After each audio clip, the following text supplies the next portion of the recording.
उसके बाद भी हमारे हिम्मत में कोई कमी नहीं आई, मनोबल में कोई कमी नहीं, और निरंतर मैं उस कार्य में, उस आंदोलन के में सहयोग में देने में लगा रहा। आपकी पत्नी कमला देवी, उनका योगदान इस आपातकाल के दौरान बहुत बड़ा रहता है। लोगों के दिमाग में ये रहा कि बिल्कुल मैंने ये सुरक्षित के केंद्र है, जबकि भावराव जी थोड़ा इस पर नाराजगी व्यक्त किए थे। तो इस प्रकार आना जाना अच्छी बात नहीं है। 25 जून 1975 को देश में आपातकाल लागू हुआ। आज 50 वर्ष पूरे हुए। बीजेपी इसे काला दिन के रूप में भी मनाती है, लेकिन इस आपातकाल के दौरान पटना के सबसे सुरक्षित भवन, जहां आंदोलन की तैयारी जो है की जाती थी, और साथ ही साथ एक महिला जिनकी संघर्ष की कहानी भी जो है आप तक पहुंचेगी, किस प्रकार से उस आंदोलन में शामिल होने के लिए पहुंचे लोगों को अपने संघर्ष से, अपने अदम्य साहस से लोगों के लिए भोजन कैसे तैयार करके बिना कुछ बोले अहम योगदान निभाती थी। उन तमाम अनछुए, अनकही कहानियों पर आज बात करेंगे। हमारे साथ मौजूद हैं सिक्किम के पूर्व राज्यपाल गंगा प्रसाद, जिनका आपातकाल के दौरान अहम योगदान रहा है आंदोलनों में। मैं जिस भवन में बैठा हूं, उस भवन का नाम आर्य भवन है। आर्य भवन आपातकाल के दौरान सबसे सुरक्षित भवन में से एक माना जाता था, क्योंकि यहां कोई भी पहुंच नहीं पाता था। जो व्यक्ति आते भी थे तो उन्हें कोड दिया जाता था, उस कोड के जरिए ही वो इस आर्य भवन में प्रवेश कर पाते थे। सबसे बड़ी बात कि आपातकाल के दौरान लोगों की गिरफ्तारी हुई, लेकिन इस आर्य भवन में कुर्की जब्त किया गया। जानेंगे, हमारे साथ सिक्किम के पूर्व राज्यपाल हैं गंगा प्रसाद सर। सर, सबसे पहले तो आपका बहुत बहुत स्वागत है सर। चलिए, नमस्ते, धन्यवाद। आपातकाल का दिन कहा जाता है कि सबसे सुरक्षित भवन में से एक। सभी की गिरफ्तारी हुई सर, लेकिन यहाँ कुर्की जब्त हुआ। क्या हुआ था? अब सबसे बड़ी बात है कि चूंकि हमारा घर एक तरह से कई लोगों का केंद्र, आने जाने का एक केंद्र रहा। जैसे हमारे पिताजी, जिस समय पंचायती राज हुआ तो 10 वर्ष तक मुखिया रहे, तो उसके कारण कई बैठकें हुआ करती थी, लोग आते जाते थे।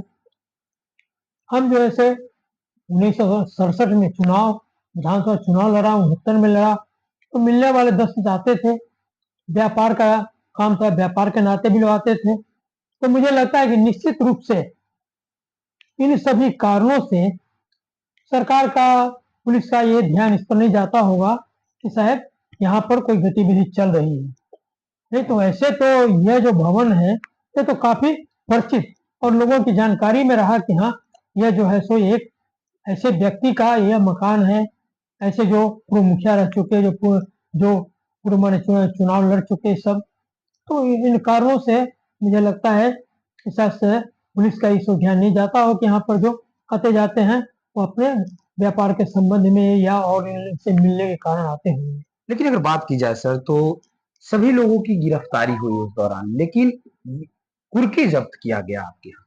इसका कारण हुआ कि हमें पकड़ने के लिए एक नहीं अनेकों बार प्रयास किया गया। अनेकों पर कई छापामारी किया गया। दानापुर में जहाँ कार होता था कारोबार, वहां छापामारी किया गया। दानापुर हम घूम घूम करके प्रचार, उसके बावजूद भी आपातकाल लगा हुआ था, उसके बाद भी हम जगह जगह घूम के लोगों से मिलना जुलना रखते थे, प्रचार करते थे। इन सब होने के बावजूद कई बार प्रयास किया, लेकिन कभी हम पकड़ में नहीं आए। एक बार तो हमारे पीछे पुलिस की गाड़ी, उसे देखा और स्कूटर से थे, देखा ये, और स्कूटर से गांव में हिला दिया। और उसके बाद वो भी पुलिस के लोग वहां दौड़ उधर गए और गए, स्कूटर अलग कहीं छोड़ करके हम पैदल दूसरे रास्ते से निकल के घर पहुंच गए। तो कहा नहीं, कई बार प्रयास किया गया लेकिन कभी भी हम पकड़ में नहीं आए। तो इसको उसे लगा कि अभी इसका कोई दूसरा कोई उपाय नहीं है, बिना कुर्की जप्ती का यह व्यक्ति पकड़ में नहीं आएगा। सामान उठा लिया और हमारे गौ माता, दो दो गाय, बैल, बछड़ा, क्योंकि हमारा खेती काफी अच्छे पैमाने पर खेती होता था, तो इन सबों को उठा के ले गया और हमारे लोग जब चारा पानी ये लेकर के देने के लिए गए गौ माता से, उसको मार के भगा दिया। ये सारी जानकारी हमें मिली और तब मैंने वहां जाकर के दानापुर में एसडीओ के सामने, करीब संध्या का समय था, वहां गिरफ्तारी दिया और रात्रि में वही थाना में हमें विश्राम करना पड़ा और दूसरे दिन फिर हमें टाइम जेल भेज दिया गया।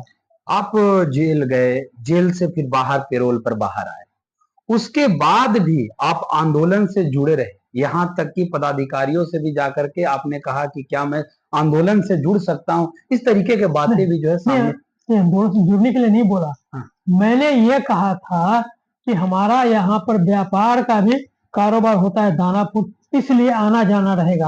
आंदोलन की बात करता तो छोड़ता हूँ, ऐसे ये नहीं आंदोलन नहीं। मैंने कहा कि दानापुर जो है हमारी गतिविधि व्यापार के कारण आना जाना रहेगा, इसको अन्यथा न लेंगे। तब वो एआईजी सुवर्णो साहब ने कहा कि वो ठीक है, यदि किसी प्रकार की राजनीतिक गतिविधि आपातकाल में किसी प्रकार का कोई कार्य तुम्हारे द्वारा नहीं हुआ तो अभी तो गिरफ्तारी हुआ, कुर्की जब्ती हुआ, इससे बहुत बड़ा सजा दिया जाएगा। उसके बाद भी हमारे हिम्मत में कोई कमी नहीं आई, मनोबल में कोई कमी नहीं, और निरंतर मैं उस कार्य में, उस आंदोलन के में सहयोग में देने में लगा रहा। अगर बात की जाए तो आपकी पत्नी कमला देवी, उनका योगदान इस आपातकाल के दौरान बहुत बड़ा रहता है। माना जाता है कि लोग यहाँ आते थे, 40-50 लोग आते थे, सबका खाना वो खुद बनाती थी बिना कुछ कहे, भरपूर सहयोग आपका करते थे।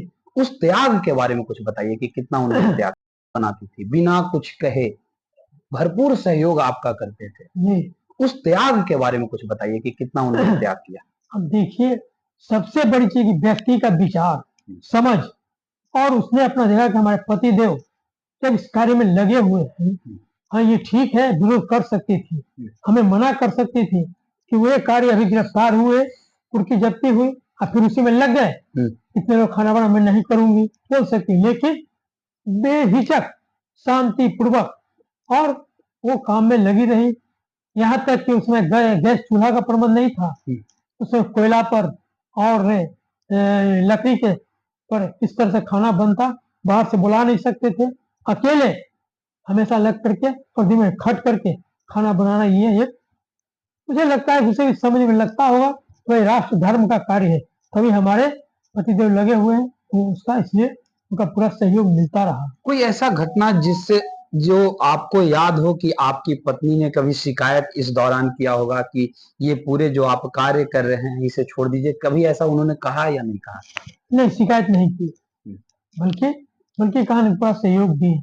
इतना ही नहीं, हमारे पिताजी जिनका उम्र लगभग 95 से ऊपर हो रहा था, वो विरोध कर सकते थे, मना कर सकते थे, बोल सकते थे कि ये काम अब नहीं करने यहाँ देंगे, लेकिन उन्होंने मनोबल को ऊंचा किया और पूरा उनका ध्यान रहता था कि जो भी लोग आते हैं उनकी भोजन की अच्छी व्यवस्था हो, पूछा करते थे कि अच्छी व्यवस्था है ना भोजन की, पूछ करके। तो कहा कि पिताजी का और पत्नी का जो सहयोग मिला वो मैंने कामले पे तारीफ कहिए, वो एक मैंने एक हिम्मत की बात, हिम्मत को बढ़ाने वाली उनका सहयोग उन लोगों का मिला।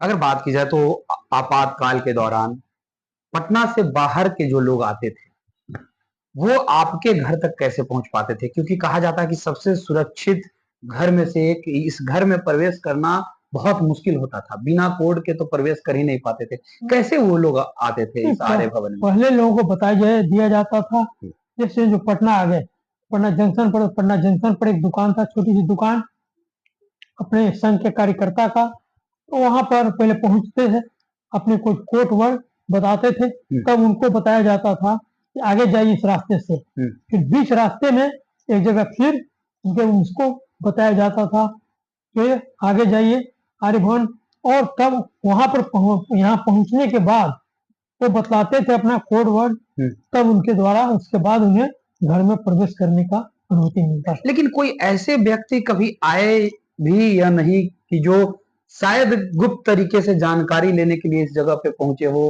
और विश्वास पात्र बन के इस जगह से आपकी बैठकें और आंदोलन की पूरी तैयारी की जानकारी उन्होंने कभी ली हो? ऐसा कोई नहीं, व्यक्ति? वैसा तो कोई नजर में नहीं आया। यदि उस तरह की कोई बैठके और यदि जानकारी लेना चाहते तो निश्चित रूप से कभी भी मैंने बड़ी संख्या में लोग पकड़ में आ सकते थे। लेकिन कहा कि लोगों को मैंने इस पर लोगों का ध्यान गया ही नहीं इस पर कि हाँ यहाँ पर ऐसा कार्य हो रहा, गुप्त बैठक हो रहा होगा। सिर्फ इस वजह से कि आपके पिताजी मुखिया रहे और लोगों का आना जाना रहता था, इसके वजह से ही प्रशासन का ध्यान जो है वो नहीं हाँ, जाता। उनका आना जाना, हम 2-2 बार चुनाव लड़े दानापुर से विधानसभा, इस नाते, और व्यापार का केंद्र था, तो व्यापार के नाते भी लोग आए जाए रहते थे। इस वजह से इन कारणों से ध्यान नहीं दिया कि भाई इनके यहाँ तो हमेशा 2-4-5 लोग आते जाते रहते हैं। आपातकाल के दौरान आर्य भवन में किन किन बड़े नेताओं का आगमन हुआ था? देखिए, सबसे तो मानिए रज्जू भैया, जो बाद में आखिरी में सर संचालक बने, तो रज्जू भैया वो लगभग महीना, कभी 1 महीना पर, कभी 1.5 महीना पर बड़ी बैठ के पहले आ जाती थी, और उनको मैं स्वयं लेने के लिए कभी पटना जंक्शन खबर बता रहता था कि आज पटना उतरने वाले हैं, फिर दानापुर उतरने वाले हैं। अब यदि वहां पर पुलिस लगी रहती तो गिरफ्तार, लेकिन रज्जू भैया के ड्रेस बदल के आते थे, कभी पैजामा पहन के, कभी मैंने हैट पे लगा करके, कभी इस तरह से क्या करते थे। हम चला रहे हैं, वो बगल में बैठे हुए और घर पर लेकर के आए।